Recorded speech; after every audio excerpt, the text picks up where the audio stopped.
San Jose State versus Washington State Friday Night Lights was quite a game. 52-54 and double overtime.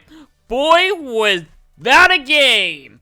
And if you missed it, boy, you should have. You wish you stayed up late to watch that game, because that was quite a game. That was quite a doozy. That was. Yeah, that was back and forth. Totally a Pac-12 after dark. This is the Slater Report podcast.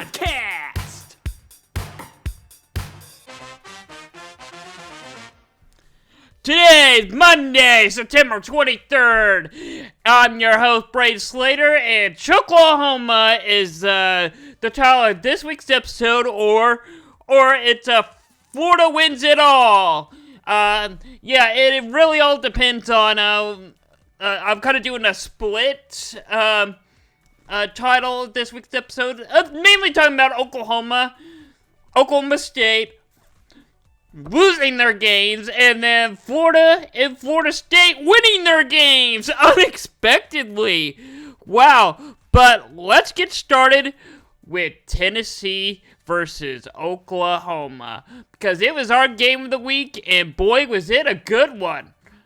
Unless you were Tennessee fans. Yeah. This is our game of the week.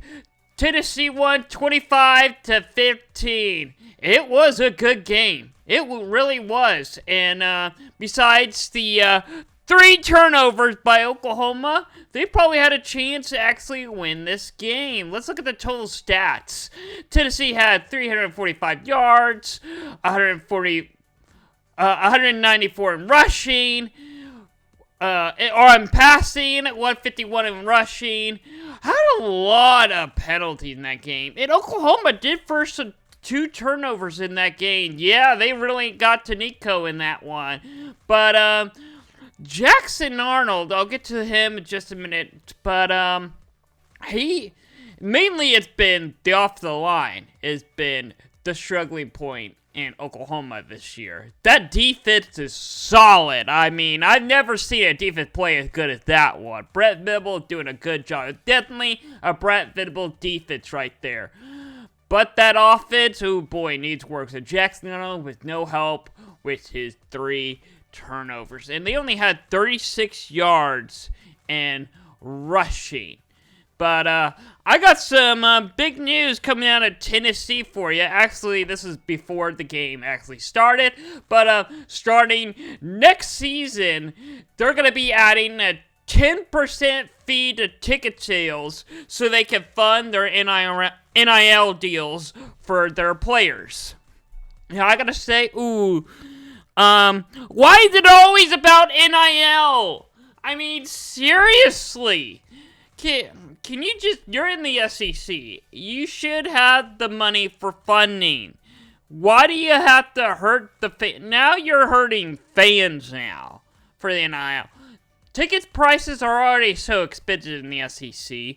They're going to go up even more now with the 10%. I mean, that's quite a lot. Some people are thinking, that's not going to make much of a difference. It will. It truly will. But let's look at a conference breakdown, starting with the ACC. James Madison versus North Carolina was a good one. If you missed it, you wish you watched it, unless you're a North Carolina fan. Can you imagine scoring 50 points and still lost the game? Yeah, Mac Brown is kind of on the hot seat now. Ooh, I should bring my hot seat segment back. Not really bring it as a show, but as a segment on probably on American Game Day, probably at the end of each month, probably. That's what I'll do. I'll make a note of that. But yeah, James Madison, I think they scored on like every offensive position they had. They were unstoppable in that game. And James Madison, I mean, they're good. I mean, if they win the Sun Belt, they can go to the playoff if they can. You really want to. And Miami beat South Florida 50-15. And yeah, ignored that score for a second because South Florida, for some reason, only wants to play 3 quarters this year. They kept it close with Alabama. They kept it close with Miami. It's just the second half, mainly the fourth quarter, they just stopped playing, apparently.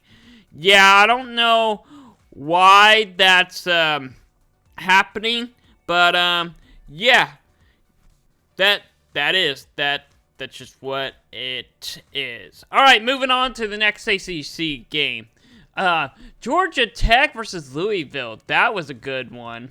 For Louisville fans, yeah, Louisville won 31-19. And then Clemson completely demolished NC State 59-35. And a shocking turn of event. I had Michigan State as my underdog team. I really thought they would pull off this win. Nope. Boston College surprised me. I guess they are really good. They didn't buy into the Florida State curse, but Boston College won 23-19. And then Rutgers beat Virginia Tech 26-23. And TCU got their revenge, or SMU got their revenge on TCU for saying, "We're playing on the CW. Why? Unfortunately, blah, blah, blah." Anyway, TCU's social media team got blown up because they didn't like playing on the CW. It turned out SMU destroyed TCU 66-42. Now on to the Big Ten we go. USC versus Michigan. This was a good one. It really was a good one. Michigan won 24-7, and I gotta say, Lincoln Riley blew it. Yep, even Michigan crowds were, the Michigan Stadium even kind of mocked Lincoln Riley, saying, "Lincoln Riley thinks you're quiet." I think that was funny, but yeah. USC's first game in the Big Ten. Yeah, didn't go so well for Lincoln Riley. Illinois and Nebraska on a Friday night. That was a good one. I really thought that Nebraska would pull off that win at home. It did not. Illinois 4-0 now. They can surprise some teams. I'm gonna make a note right now. I was like, let's look at Illinois' future schedule. Can they impact some Big Ten teams down the future? Yeah, and Maryland beat Villanova heading into this game. We're 3-0. I really didn't expect much from Villanova. I expected Maryland to completely blow them out because who knew Villanova was a football school? I didn't even know they had a football team until this past week. Maryland ended up winning 38-20. Now on to the Big 12. Starting off with Utah versus Oklahoma State. Boy, with Cam Rising did not play, and you were thinking, okay, OSU's winning this game. Utah can't move the ball. Turned out it was the other way around. Oklahoma State had no offense whatsoever in this game. Choklahoma. For sure. Yeah, both Oklahoma teams have trouble with the offense lately. I don't know what's going on, but yeah, Utah ends up getting the win 22-19. The Oklahoma State just could not stop Utah's offense for some reason. They just could not get off the field on third down. And then, oh boy, this game was for sure out of control. Okay? Yeah, once again, Colorado team has chaos, and I have no idea what all happened, but Colorado ended up winning this game 38-31 in overtime when Baylor led majority of the game. I've pretty much Baylor had the lead with like 2 minutes left or whatever, something like that. I turned it off like, okay, Baylor won this game. I turned it off, and I went back. I was like, oh, here comes Colorado, got the ball. Oh, but they got, like, seconds left. in a deep Hail Mary. It was sure as like, there's no way they're winning this game. It was like, or going to overtime. And then he had that unbelievable catch for a touchdown. I was like, oh boy, here we go. And to overtime we go. Back and forth it went in overtime. And, wow. How do you fumble right at the one? I mean, wow, just wow. That should have went to double overtime. That was so close. And guess what? Yeah, Baylor is not that good. And guess what? Colorado fans stormed the field the second he fumbled. They had to review the play to see if he got in.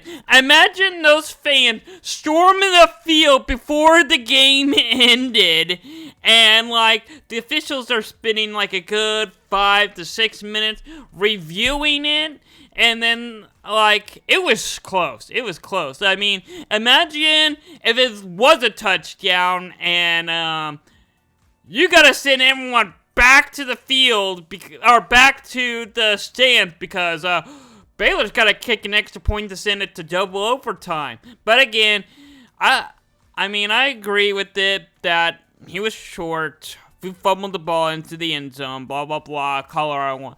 But why in the world would you storm the field barely beating Baylor in overtime? That's Coach Prime for you, I guess. Anyway, yeah. Big 12 After Dark, here we come. During the day, Kansas State was rolling. They were up like 9-0, maybe 9-3 at one point. Yeah, but the second it went dark, BYU forcing interceptions after interceptions, returning a punt to the end zone. BYU completely shut down Kansas State's team 38-9. I have no idea what went wrong with Kansas State. By the way, I called it. You know, those of you who have been mocking, the K-State fans have been mocking me on Twitter or X, saying, oh, why do you have Kansas State that low in your preseason ranking? Boom! I knew this was happening. I called it. I knew that there would be two teams in the Big 12 that upset Kansas State. I predicted BYU might be one of them at home, because it is hard to win down there. It is. That crowd is crazy. They're crazy and loud. Got that right. And it feels good. Take that, K-State fans. Yeah. And another big... I did not get that right. The next game right at all. What happened to Kansas? They're back to being in Kansas. Because West Virginia, they're average in the Big 12. I don't even think they're going to make a bowl game, but maybe now they will. Now they beat Kansas 32-28. What a win for the Mountaineers. And then Arizona State, first up Big 12 game against Texas Tech. They got a close one. They did, but it's hard to win down there. Texas won 30-22. And Houston put up 0 points to Cincinnati, 34-0. Of course, yeah. Of course it's 0. I just said they scored 0 points. Anyway, on to the SEC. Who would have thought that Vanderbilt would take Missouri to overtime? Yep. Number 7 Missouri had a hard time stopping Vanderbilt. I don't know what went wrong in that game. I was watching it. Missouri had a hard time. I mean, they just did not look like themselves in that game. I don't know what went wrong with Missouri, but Vanderbilt, I mean, they're Vanny. I mean, they should not be winning these games, or at least be in these games with top 10 teams. Imagine if Vandy would have won this game. Boy, the headlines for this week would have been Vandy is back. I don't even think Vandy was ever good. It would be like, Vandy is taking over the SEC. I can see the headlines. And, boy, and I, just like Illinois, I need to look up, Vanderbilt's upcoming schedule. See if they potentially can upset any SEC team coming up. I don't know if Missouri just had like a bad game, or is Vanderbilt actually this good and they just had a bad game last week. I don't know, but I think with Oklahoma, Texas, and the SEC now, Tennessee's kind of taking over the conference. Auburn is still Auburning with Freeze. Ole Miss looks like the best team in the SEC right now. Georgia and Alabama just kick it back, like watching it all unfold. Like, oh man, we're in trouble. Yeah, the SEC looks good this year. There's gonna be so many teams. Speaking of huge freeze, they lost at home 24-14 to Arkansas. Believe me, I wasn't expecting that upset at all. I thought Hugh Freeze would... Hugh Freeze? Yes. Yeah, I really thought he would change things around for Arkansas. But, for Auburn. But I guess they're still Auburning. I guess that's even a thing to say. LSU beat UCLA 34-17. And A&M... Ooh, got a little scared. A&M, you okay? Yeah, you only beat Bowling Green 26-20. I think Bowling Green's now 1-3 now. I believe they're either 1-2 or 1-3. I'm gonna look that up real quick. But like, Bowling Green's got to be like the best 1-3 team. I mean, they've had so many close games this year.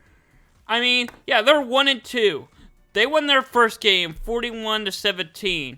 They took Penn State to the wire, 34-27, and they take A&M down to the wire as well. They got Old Dominion next. I think that's a W. Akron, I think that's another W. Northern Illinois, they did beat Notre Dame, so that's gonna be a good one. Then they got Kent State. I think that's doable. Yeah. Kent State can't do it. Ha, like that now. Toledo's going to be a hard one for them. And going down the rest of their schedule, I think Bowling Green might actually go to a bowl game. That'll be a first time. Bowling Green going to a bowl game? Yeah, that's a headline I want to see in December.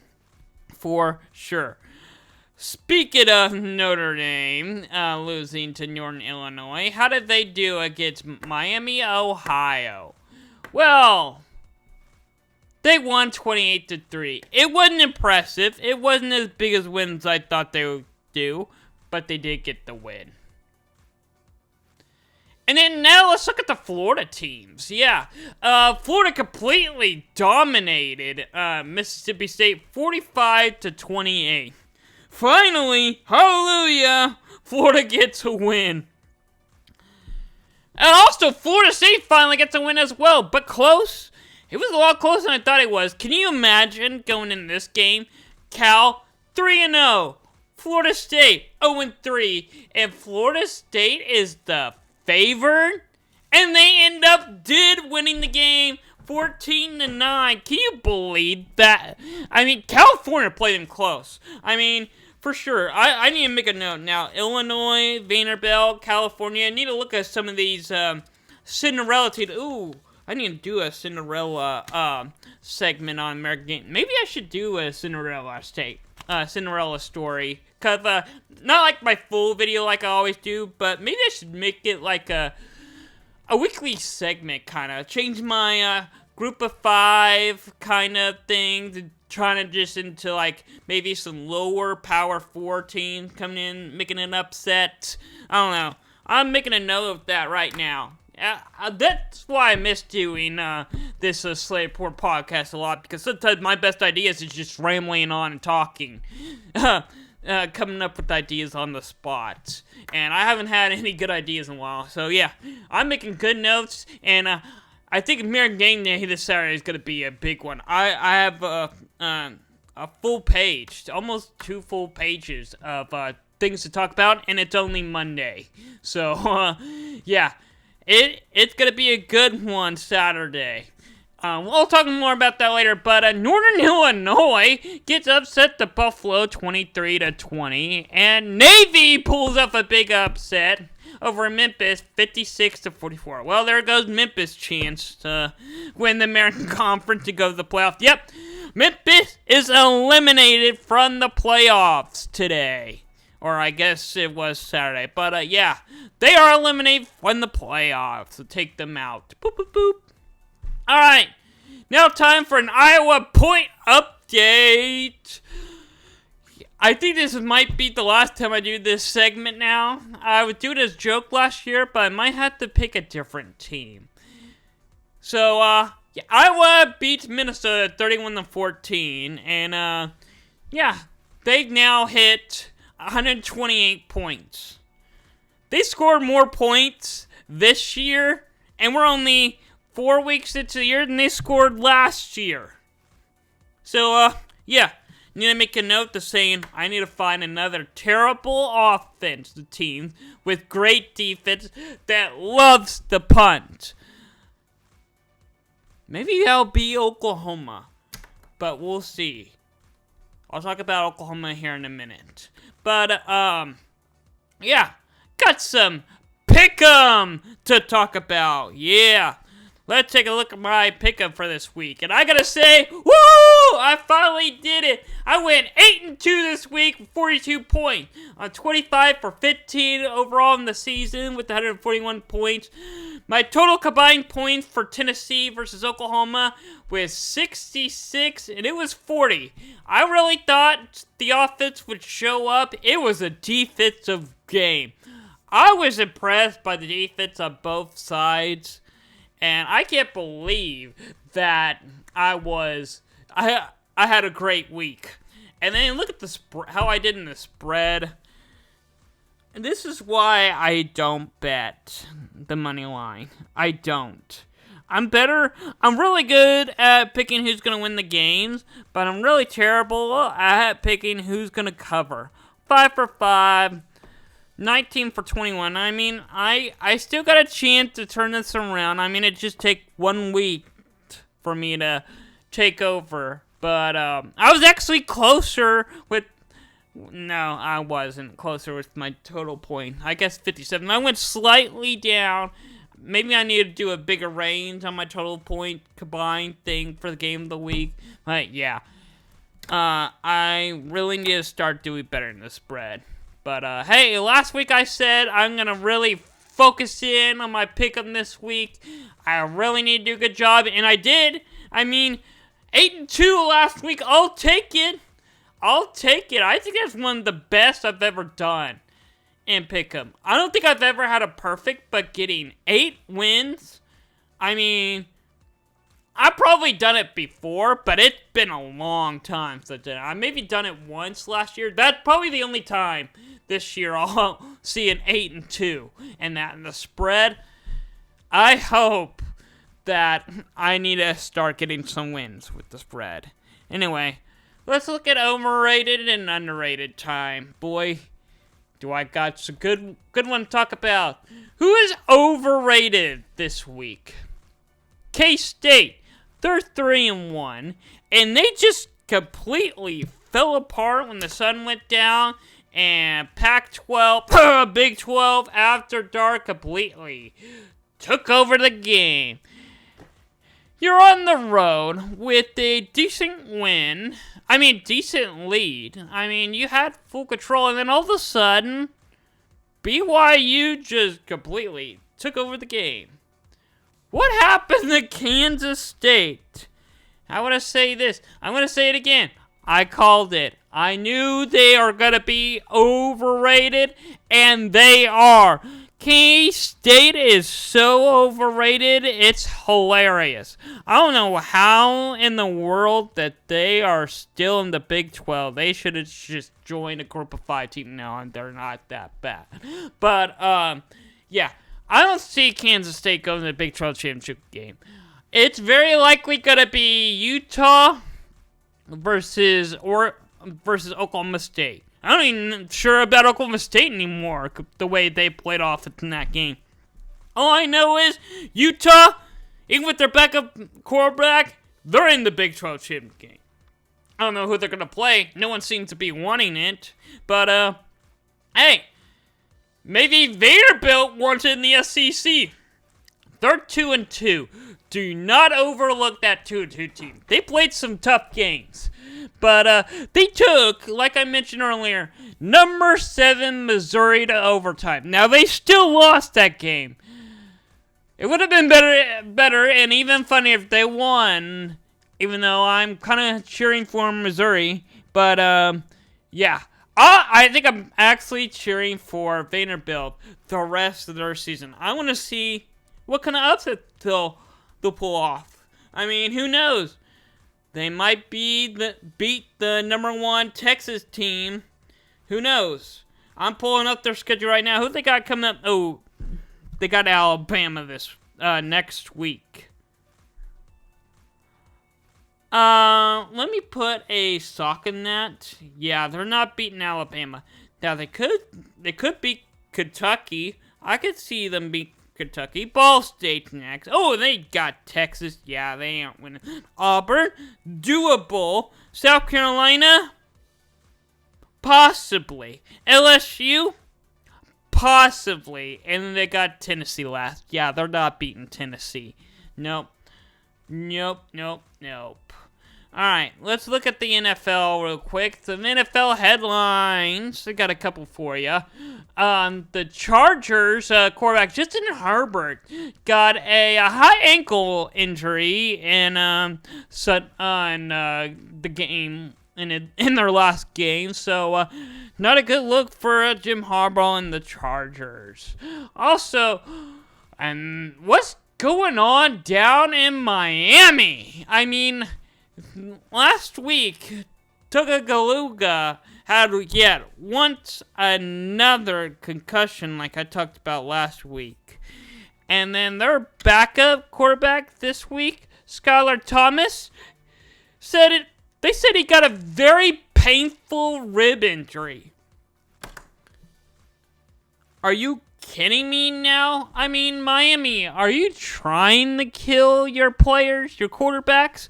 I don't know if but like, it's not like it's an off-the-line problem. They're putting those quarterbacks at risk. I think it's a bad play call because you're telling these quarterbacks, these players, to make these moves.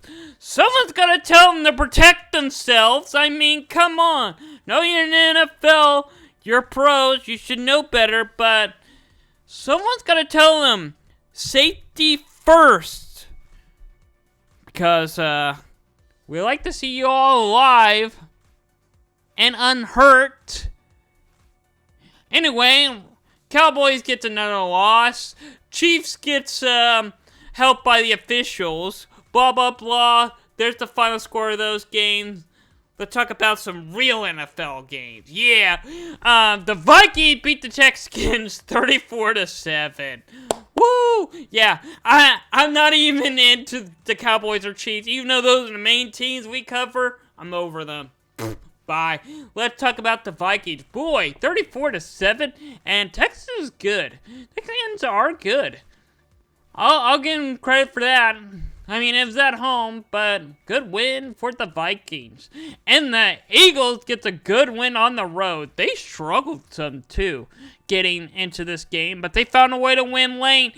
15-12, Jalen Hurts, yeah, the tush push won them the game, kind of. Well, not really won them the game, but, you know, some key plays on those drives.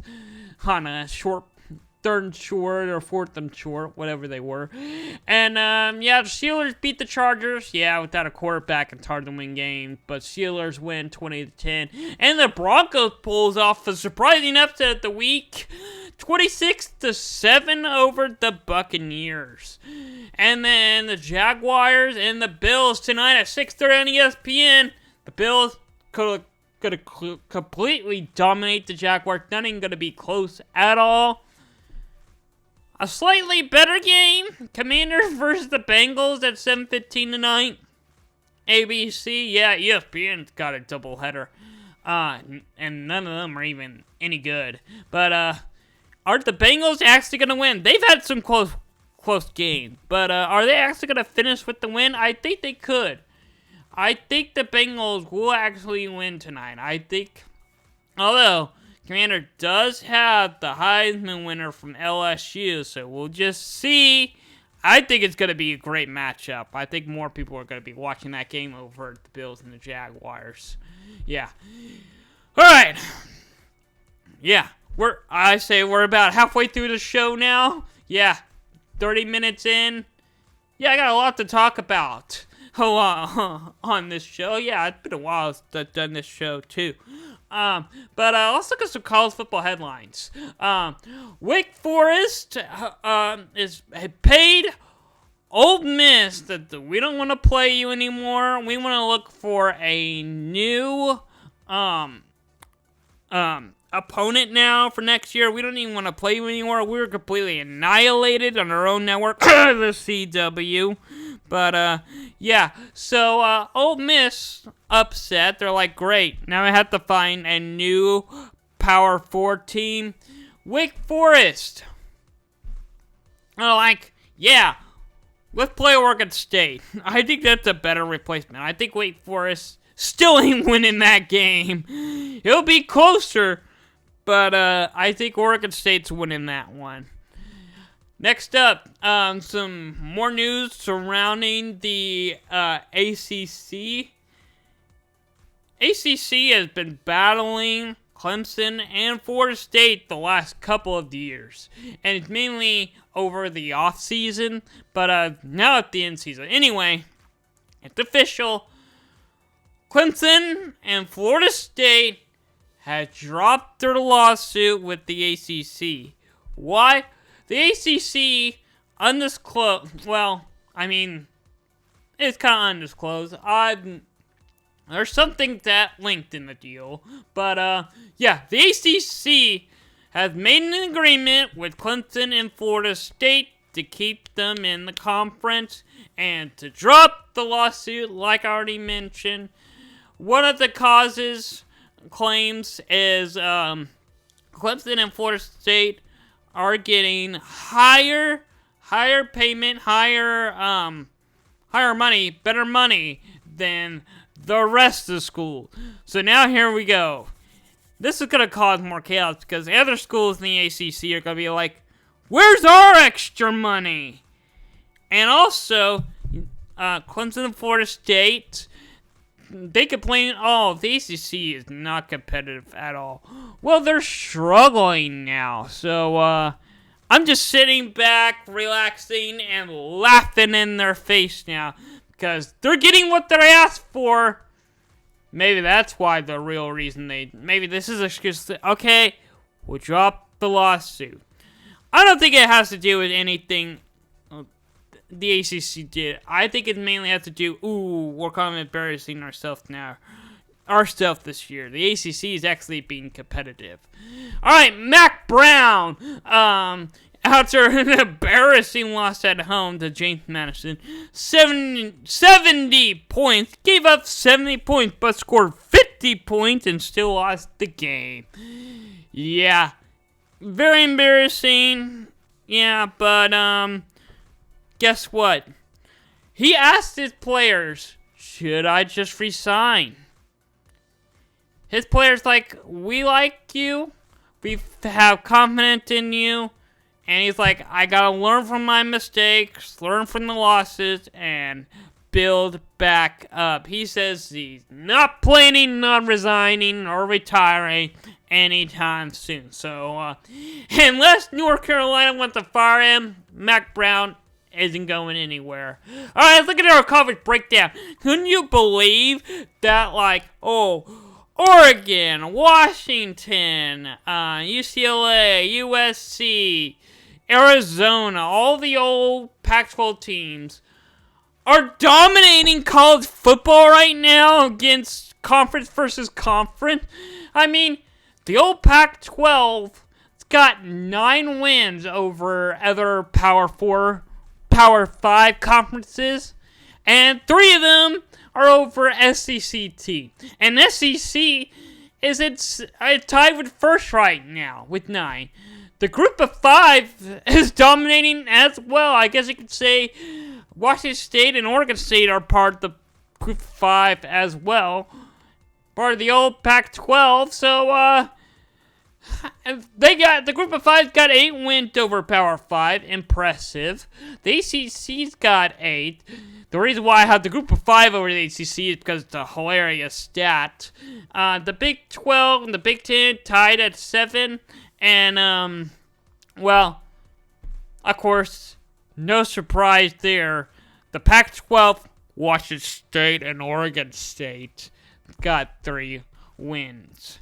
And, basically with conference play underway now, this is basically the final stats. I mean, I'll update it throughout the season, maybe every other week or whatever, or like if there's a big upset or big change to it, or, you know, just to keep an eye on the old Pac-12. But, yeah, this is basically your final standings with conference versus conference now. Alright, let's look at Kansas.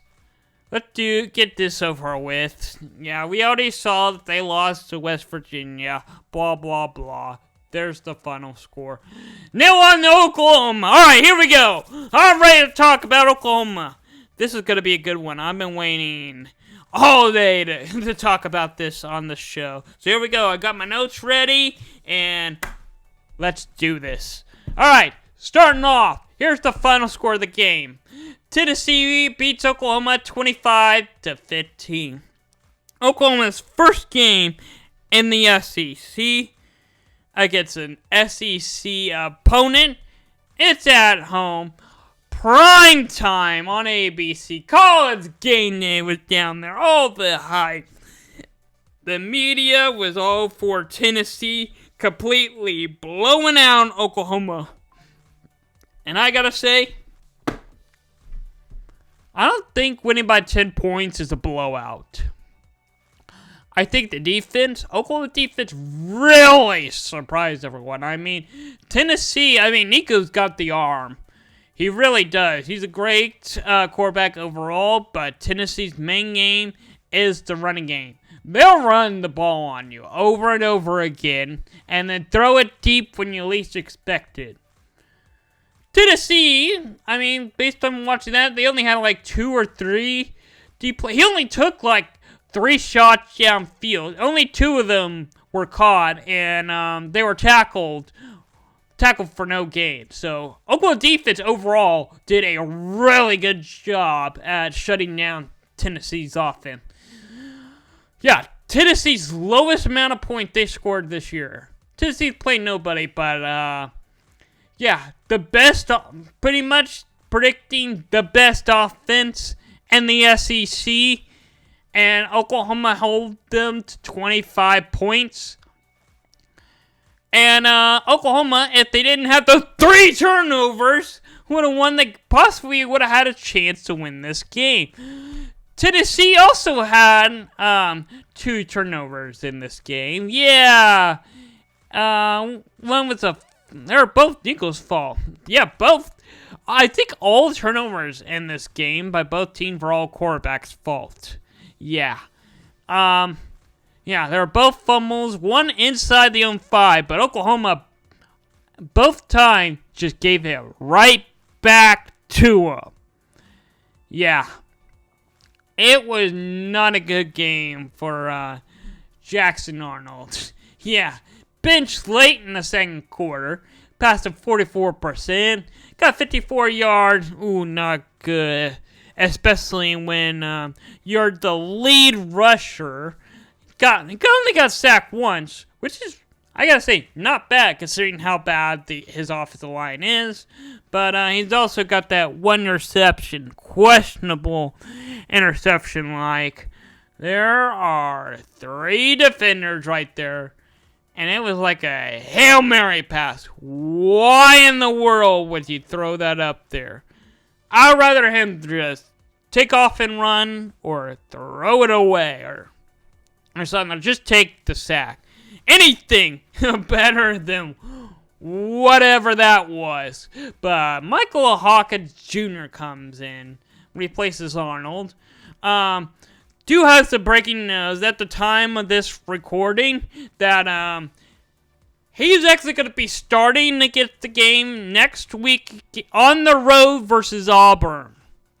So we'll see about that. But based on watching the game, did he win the starting job? No. To my eyes, no. To me, I think Jackson Arnold is still QB1. In fact, I think we have a really good QB battle right now. Why don't we use both quarterbacks? Why can't they both be QB1?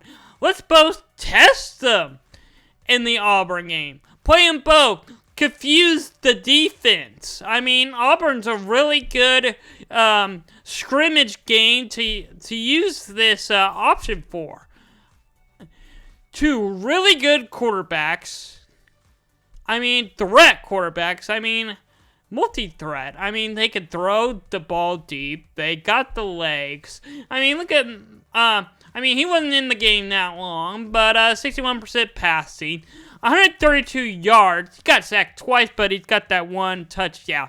Now, Michael Jr. might be a better player. He might be able to run, but he still had the same problem Jackson Arnold did. The only difference is Michael Hawkins didn't have those 3 fumbles or 3 turnovers. He protected the ball a lot better, but he was under pressure like almost every play. In fact, Tennessee blitzed him more than they did with Arnold.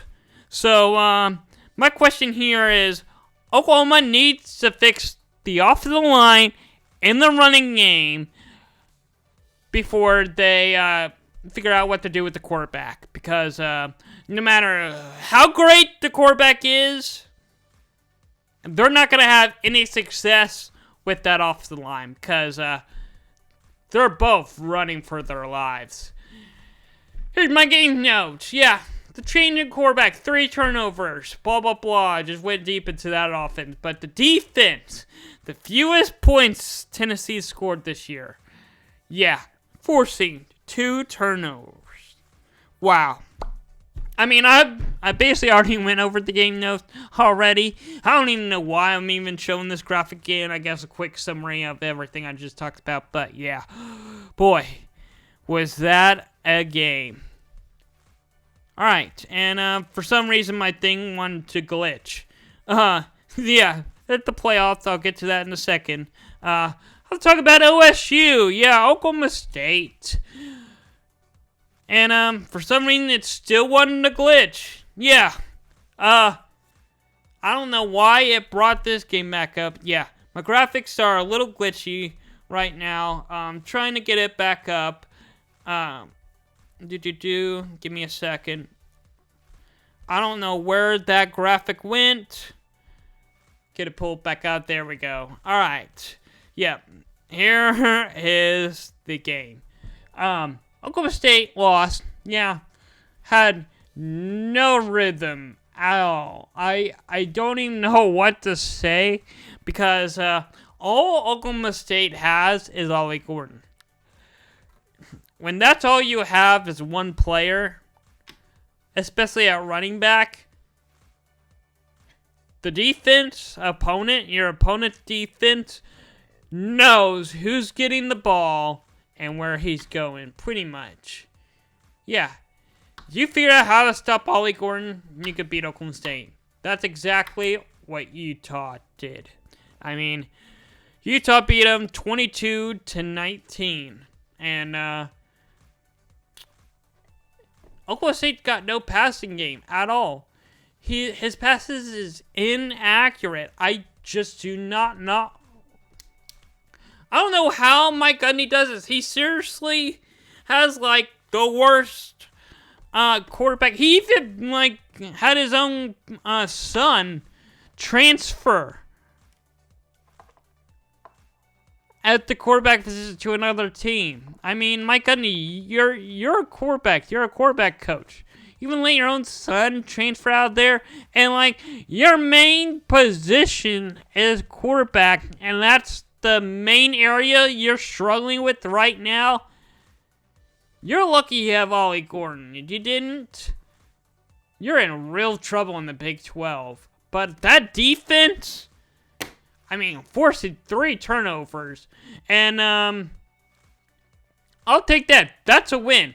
But, Utah they're working with the backup quarterback.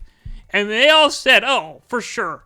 No matter how OSU's offense plays.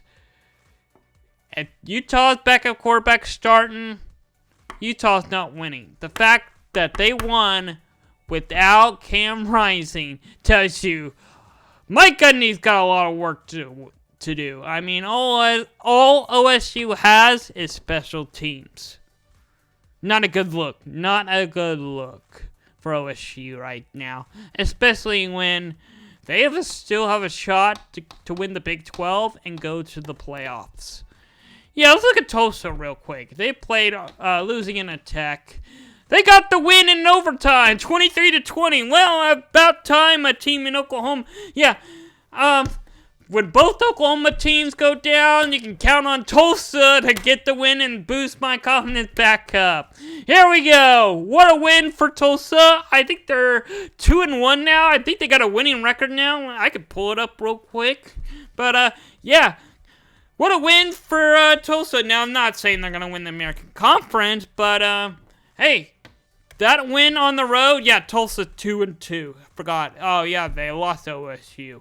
But, yeah, they got North Texas next.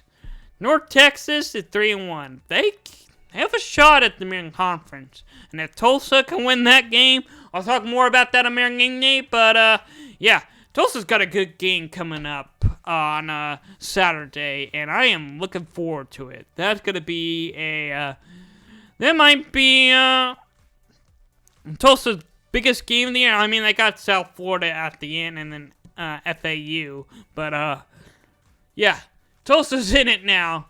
They got some really talented team in the rest of their schedule, so I'm not saying Tulsa's going to win the American Conference, but I think they have a real good shot at going to a bowl game. It's been a while since I've seen them go to a bowl game. All right. On to Texas. What did Texas have in store for us? Well, Arch Manny, once again, is starting. And for some reason, my graphic isn't playing again. It's lagging. Okay. Why is this happening to me? But, yeah. On to Texas. I guess we'll just have the bottom line play for it until it opens. But, yeah. Texas playing Louisiana Monroe. Guess who's the quarterback for Louisiana Monroe? Yep. That would be General Booty, the third-string quarterback for OU last year. And he's like, oh, yeah, finally get to play Texas. At Texas. But they only put up 3 points, and Texas put up 51. So, not as close as I thought. That's me throwing the pin. Yeah, I give up. Texas #1. Much as I hate it to say it, yeah, Texas #1 team. Even with Arch Manny, they look good. I mean, if Quinn Ewers, I know Quinn Ewers will likely be back for the Red River rivalry, but for some reason he can't come back, or they like Arch Manny better. I think Texas could win the national championship this year. If Texas wants to win the national championship this year, they would stick with Arch Manny, but boy is he good. For a freshman in the first couple times starting, that Texas offense is good. And that defense, I mean, how many points have Texas allowed this year? Not many at all. I'm going to pull it up right now. How many points has Texas allowed this year? About 20 points. Pretty much. Yeah. Yeah, pretty close to 20 points, 22 points. And they shut out Michigan, pretty much. I mean, Michigan did score a couple times, but, yeah. Wow. Oh, yeah. I got more graphics about Texas. Oh, yeah, Arch Manning. Yeah, his first start.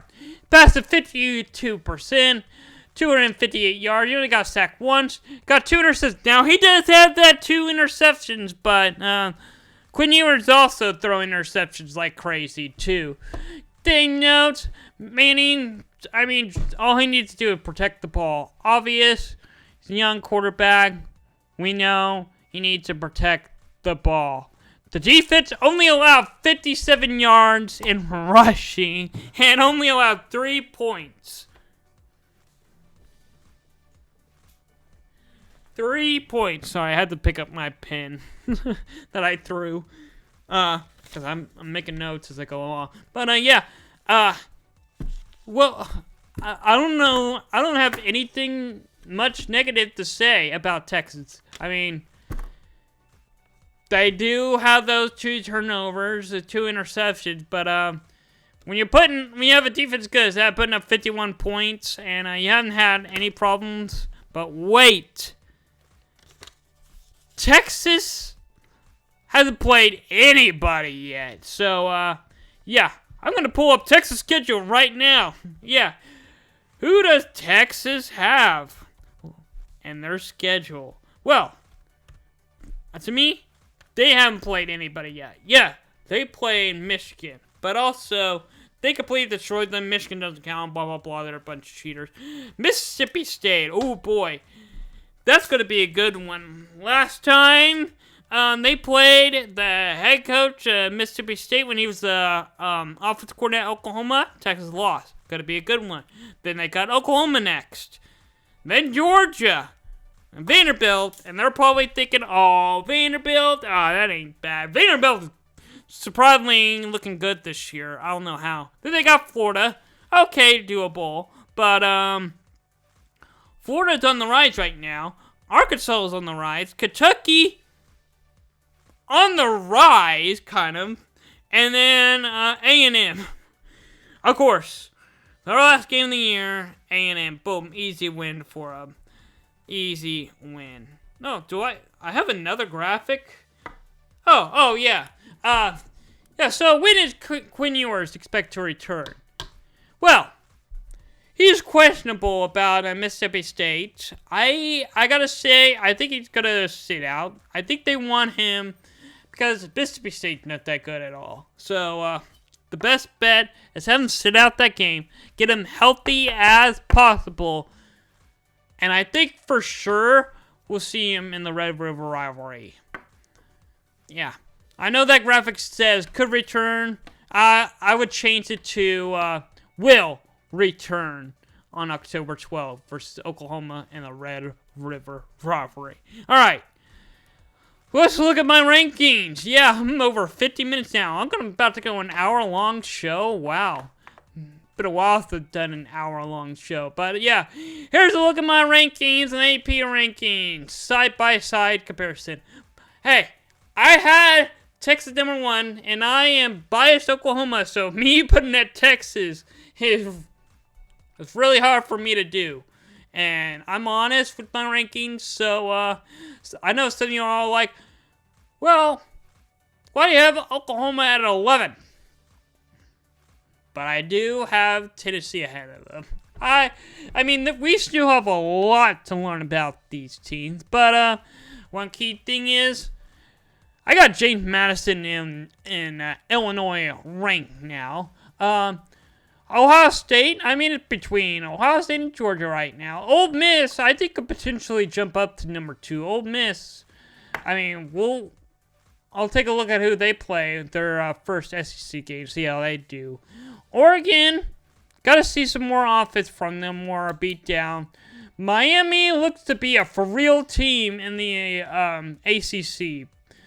Utah, they get Cam Rising, they're winning the Big 12 overall. For some reason, why is App State ranked on the AP poll? I have no idea why it glitched like that. Let me pull up the AP ranking. Who is number 14 in the AP poll? LSU. I mean, yeah. LSU is number 14. Michigan 13. Why in the world is my AP graphic like that? Hold on. So, Notre Dame's 16. Louisville is 15. LSU is 14. LSU is 14. Michigan is 12. Oh, I'm missing USC. USC is 13. How did I mess up my graphic like that? Oh, must have been a long day for me. Trust me, I did not purposely forget to put USC in.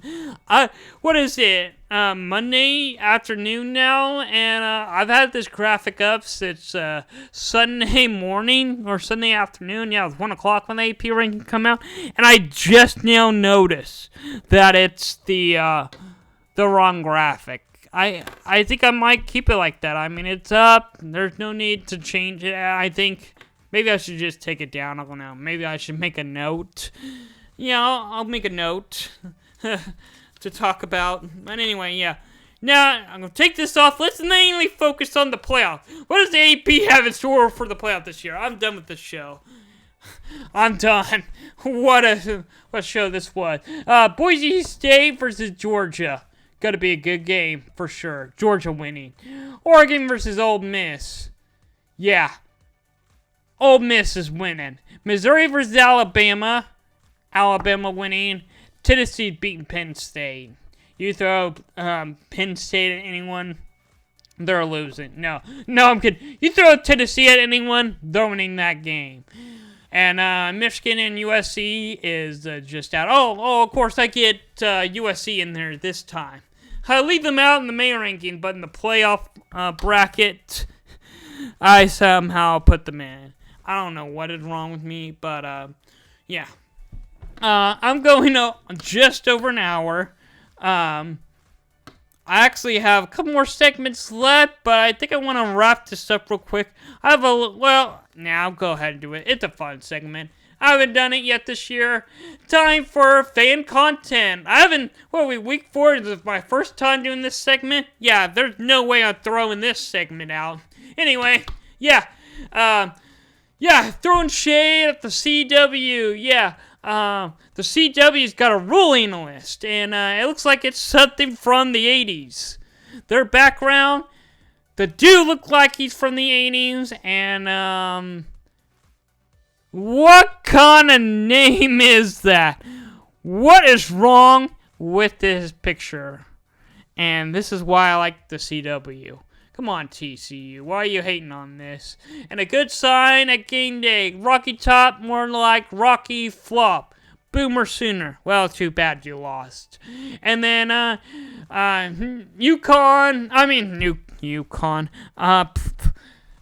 Carolina finally gets a stop. Woo, yeah.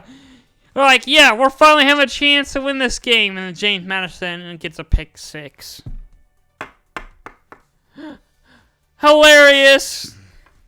I love it when that happens. And then a trivia question from ESPN. When was the last time Florida and Mississippi State finished the season with double-digit wins? Well, 2004 for Mississippi State, 2019 for Florida.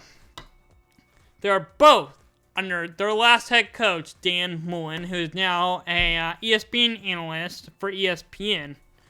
On the show College Football Final, and he actually retweeted this, which is hilarious because they both stink now.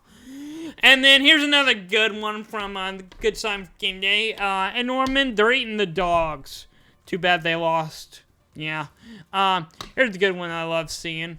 Do you want an elite offense? Okay. Oh, you fans. Do you want an elite defense? Yes! Yes, we do! We've been dying for an elite defense ever since Lincoln Riley joined us. Well, what do you think it will cost you? everything. Totally, completely annihilate the offense. Well, let's look at Friday Night Lights. We got some good game for Friday. Miami totally gonna destroy Virginia Tech. Just, I need another graphic up here. Yeah. Anyway, Miami winning. Rutgers, Washington. Now that is gonna be a show for sure. Washington, Rutgers. How's Washington gonna do with their first Big Ten game? And it's on the road too.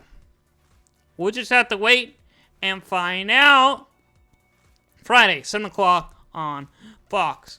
And then our games of the week, Louisville versus Notre Dame, number 15 versus 16. Yeah, it gets the numbers right on this graphic. And then Georgia versus Alabama, a top 5 matchup, number 2 versus 4. Gonna be a good one. Last time these two played each other at the SEC championship game, and Alabama pulled off a big upset. I have it all breakdown for you Saturday on American Game Day. Thank you all for watching this very long episode of Slater Report Podcast. This is the Slater Report Podcast.